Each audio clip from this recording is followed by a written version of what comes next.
Wij hadden hier ook koffiebonen staan. En die hebben we gebruikt en hebben we koffie gezet. Het was niet te drinken. Tegenwoordig kopen we sneller een nieuw apparaat dan dat we er een laten repareren. Dit was het geluid van ons koffieapparaat.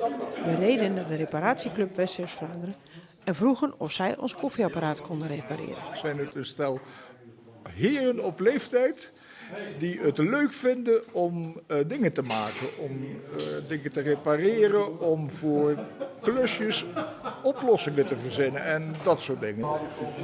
Het is elke keer een andere uitdaging.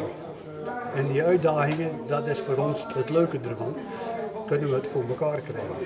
Het gebeurt wel eens dat we het niet voor elkaar kunnen krijgen, maar 99% lukt het wel. We zijn ook een van de oudste leden van de hele club.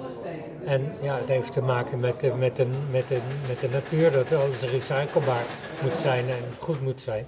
Dus we proberen dat met veel plezier te repareren, zodat het niet in de asfaltberg terechtkomt. Het is een gezellige middag altijd. Als we bij elkaar komen. Ik denk dat dat ook een aspect is. Gewoon gezellig met elkaar bezig zijn. Dingen van elkaar leren vinden ook heel veel mensen leuk. Zo van, ik kijk even over jouw schouder mee.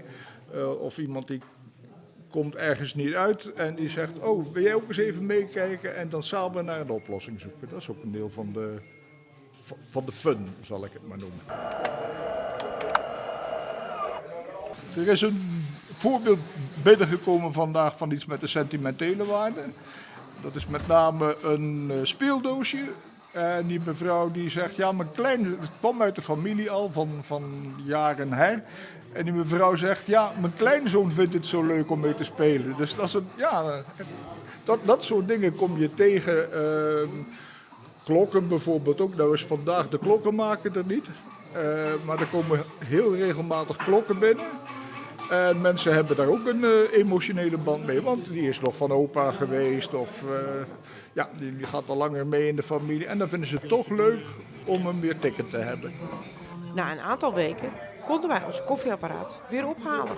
Er zat een steentje in de refresh. Het zou meegekomen zijn met de koffiebonen. Dus zodoende. Nou, ik denk dat het een kleine 2,5 uur was. En dan nu de echte test.